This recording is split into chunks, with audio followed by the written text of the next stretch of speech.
जय हिंद मेरे प्यारे विद्यार्थियों, हमारे चैनल ज्ञान स्टडी लवर में फिर से आप लोगों का एक बार धमाकेदार स्वागत है। पिछले वीडियो में हम लोगों ने पढ़ा था सिंधु घाटी की सभ्यता। तो सिंधु घाटी की सभ्यता हम लोगों ने समाप्त कर लिया। अब चलते हैं आगे के टॉपिक की ओर। तो आगे की टॉपिक है हमारा वैदिक सभ्यता, क्योंकि सिंधु सभ्यता का जो विनाश हुआ उसका मुख्य कारण रहा बाढ़ रहा। सिंधु सभ्यता के विनाश का मुख्य कारण रहा बाढ़, महामारी, प्राकृतिक आपदा।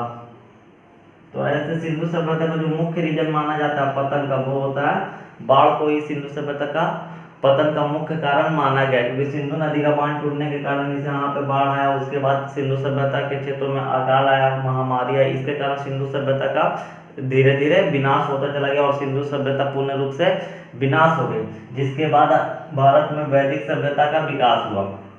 आइए आज हम लोग देखेंगे वैदिक सभ्यता। कमेंट सेक्शन में आ रहा था कि मैं मार्कर ब्लू ही क्यों यूज कर रहा हूँ, तो आज मैंने मार्कर भी चेंज कर दिया ताकि अच्छे से दिख सके आप लोग को वीडियो में। मैंने रेड मार्कर का यहाँ प्रयोग किया। तो आइए आज हम लोग देखते हैं वैदिक सभ्यता। तो वैदिक सभ्यता या वैदिक सिविलाइजेशन। तो वैदिक सिविलाइजेशन जो हमारा कालखंड रहा है वो 1500 से लेकर के 600 ईसा पूर्व तक चला है। तो इसको भी हम लोग दो भागों में तोड़ करके पढ़ेंगे, दो भागों में बांट के पढ़ेंगे। तो इसका जो पहला पार्ट है हम लोग पढ़ेंगे पूर्व वैदिक काल, और दूसरा हमारा उत्तर वैदिक काल। पूर्व वैदिक काल का जो टाइम निर्धारण किया गया वो 1500 से लेकर के 1000 ईसा पूर्व के बीच रखा गया है, और उत्तर वैदिक काल को 1000 से लेकर के 600 ईसा पूर्व के बीच रखा गया। आइए हम लोग जानते हैं इसका परिचय के बारे में। इसकी परिचय देख लेते हैं, फिर आगे बढ़ेंगे। तो इसका परिचय होगा वैदिक शब्द की उत्पत्ति वेद से हुई है। वेद शब्द से, वैदिक शब्द जो है ना वेद शब्द से बना है। किससे बना है? वेद शब्द से बना है, जिसका शाब्दिक अर्थ ज्ञान या जानना होता है। जिसका शाब्दिक अर्थ ज्ञान या जानना होता है। वैदिक सभ्यता के निर्माता आर्य थे। आर्य जो है ना भाषा के आधार पर श्रेष्ठ या कुलीन को कहा जाता है, ठीक है ना। तो आर्य जो है ना वैदिक सभ्यता के निर्माता आर्य थे। कौन थे? वैदिक सभ्यता के निर्माता आर्य थे। आर्य जो है एक संस्कृत भाषा का शब्द है। आर्य किस भाषा का शब्द है? तो संस्कृत भाषा का शब्द है, जिसका शाब्दिक अर्थ होता है श्रेष्ठ या कुलीन होता है। लेकिन किस आधार पे? तो भाषा के आधार पे श्रेष्ठ या कुलीन होता है, उसे हम आर्य कहते हैं, ठीक है ना। आगे देखेंगे आर्य मूलतः जो निवासी थे ना, ये मध्य एशिया के बैक्टीरिया क्षेत्र के निवासी थे।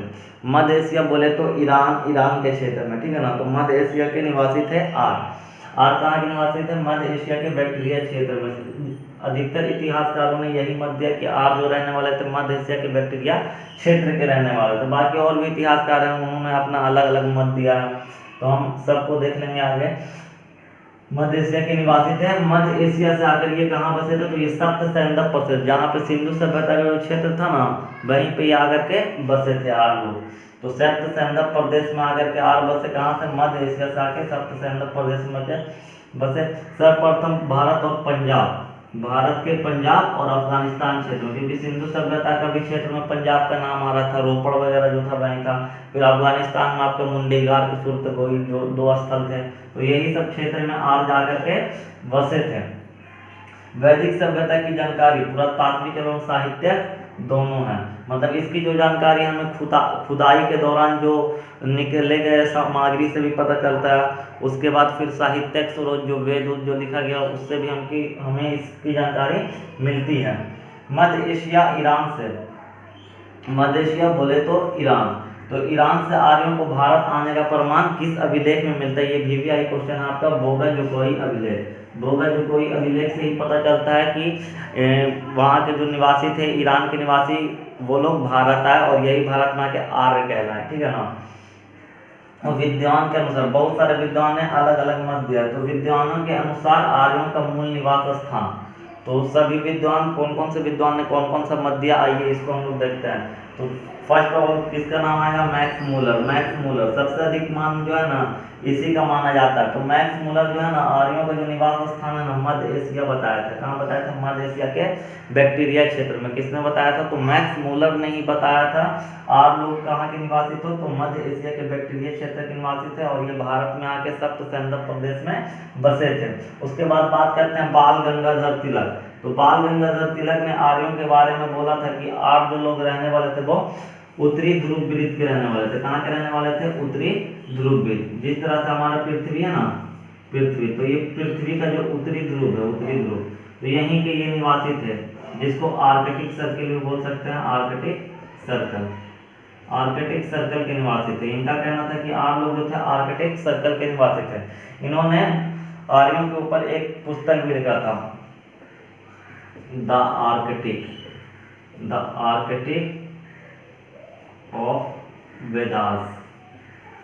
द आर्कटिक ऑफ वेदांत पुस्तक के लेखक जो हैं वो बाल गंगाधर तिलक ही है। इनका कहना था कि आर्य लोग ये मध्य एशिया से नहीं आए हैं, ये कहाँ से आए हैं? तो ये उत्तरी ध्रुव वृत्त से आए थे। पृथ्वी का जो उत्तरी ध्रुव वृत्त है वहां से ये लोग आए हैं। उसके बाद डॉक्टर संपूर्णानंद का कहना था, डॉक्टर संपूर्णानंद का कहना था कि आर्य लोग कहीं से आए नहीं थे, ये सैंधव प्रदेश के ही वासी थे और जो कुछ लोग बचे थे यही आर्य में कन्वर्ट हो गया। तो ये डॉक्टर संपूर्णानंद का कहना था कि सप्त सैंधव प्रदेश के लोग आर्य थे। उसके बाद आपका भगवान दास गिडवानी, ये भी एक इतिहासकार है, भगवान दास गिडवानी। इनका कहना था कि आर्य कहीं से आए नहीं थे, ये भारत के मूल निवासी थे। आर्य भारत के मूल निवासी थे, इनका कहना था। उसके बाद एक और है एल डी कला, ये भी एक इतिहासकार है, एल डी कला। तो एल डी कला के अनुसार का कहना था कि आर्य लोग जो है ना कश्मीर हिमालय के निवासी थे, ये कश्मीर हिमालय में निवास करते थे आर्य लोग। उसके बाद है एनसीईआरटी, जो आपका भारत का जो मेन है, ठीक है ना। तो एनसीईआरटी के अनुसार आर्यों का जो निवास स्थान माना गया आल्प्स पर्वत, जिसे यूरेशिया के क्षेत्र में, जैसे कि यूरेशिया, यूरोप और एशिया के सम्मिलित भाग को क्या कहते हैं? यूरेशिया कहते हैं। यूरोप और एशिया के सम्मिलित कुछ भाग को यूरेशिया कहते हैं। तो इनका एनसीईआरटी के अनुसार जो आर्य कहाँ से आए? तो आल्प्स पर्वत यूरेशिया से आकर के भारत अफगानिस्तान क्षेत्र में निवास गए। सर्वप्रथम जीसी रोड ने बताया था, सर्वप्रथम जीसी रोड ने ही बताया था कि आर्यों का मूल निवास स्थान मध्य एशिया का बैक्टीरिया क्षेत्र। अगर कोई व्यक्ति था प्रथम में बताने वाला तो वो था जीसी रोड। इसी के आधार पर मैक्स मूलर ने भी उन्हीं के पक्ष में मत दिया कि आर्य लोग मध्य एशिया के निवासी थे। तो हम लोगों ने इसका परिचय देखा, वैदिक सभ्यता का हम लोगों ने परिचय देखा, और मिलते हैं हम लोग कल नेक्स्ट वीडियो में। कल का हमारा कुछ वीडियो अलग से आने वाला, क्योंकि कल 15 अगस्त है और 15 अगस्त को हमारी तरफ से आप लोगों की ढेर सारी शुभकामनाएं। जय हिंद, जय भारत।